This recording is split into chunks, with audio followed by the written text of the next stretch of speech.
Gowdy issues powerful message to Dems. He's on fire.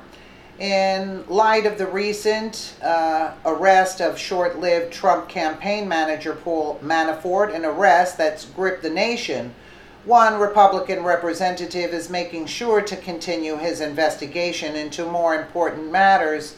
Representative Trey Gowdy, chairman of the House Oversight Committee, spoke to Fox News Sunday host Chris Wallace and criticized Democrats for relying on the infamous dossier as evidence to justify their investigation of then-candidate Donald Trump and his associates during the election cycle. The House Oversight Chairman weighed in on the outgoing controversy surrounding the dossier that in the beginning falsely associated Mr. Trump with the Kremlin. When Wallace asked Representative Gowdy what his opinion was on the recent revelation that the Clinton campaign and the Democrat National Committee paid for the opposition research that produced the dossier in the first place, he had much to say. "I don't expect the DNC to be objective almost by definition. Opposition research is not objective. I do not expect an entity represented by a blindfolded woman to be objective. And if they relied on that dossier and they don't corroborate it or vet it, then we have a serious issue, and that's the next thing that House Intel is trying to find out. This is whether or not the U.S. government relied on it," he said.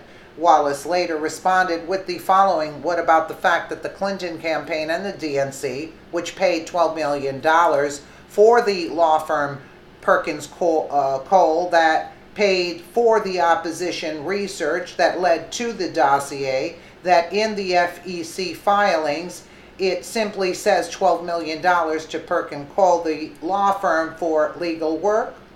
No mention of the fact that it was also paying for Oppo research that went to Christopher Steele, former British intelligence agency, that went to the Kremlin.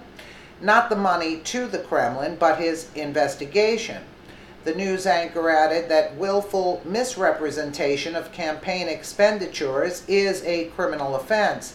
"Well, I'm not an election law expert, Chris, but the good news is you don't have to be to understand the absurdity of believing that you can launder all of your campaign money by just hiring a law firm," Representative Gowdy responded. "I mean, imagine if you and I were running for Congress and we just hired a law firm and said, hey, you go to all the Oppo, you go buy all the television, you go buy all the bumper stickers, you go hire all the experts, and we're going to launder all of this through a law firm. I can't think of anything that defeats the purpose of transparency laws more than that," he concluded. According to the Washington Examiner, DNC lawyer Mark Elias was hired by the Clinton campaign to work alongside Fusion GPS, a Washington-based opposition research firm, to produce a document that could be used against Mr. Trump in the upcoming election. Fusion GPS hired author and former British spy Christopher Steele, whose connections in the intelligence community made him suitable for this line of work. It was this document that claimed the Russian government had compromising information on Donald Trump.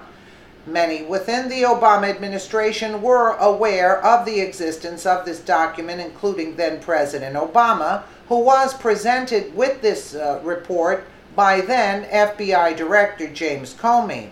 Many have speculated that this dossier was what prompted the wiretapping scandal, where Mr. Trump and his associates were illegally investigated and surveilled.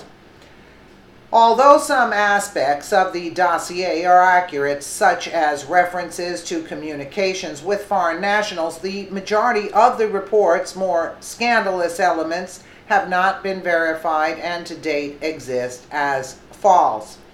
If the Obama administration did choose to act on this information without vetting it properly, like Representative Gowdy is suggesting, it would be a shocking mistake on the part of the previous administration. Yeah, okay, so it's a shocking mistake, but what happens if this is not a mistake, this was intentional? I mean, this is sickening. Let me know what you guys think in the comments below. And again, thank you so much for watching.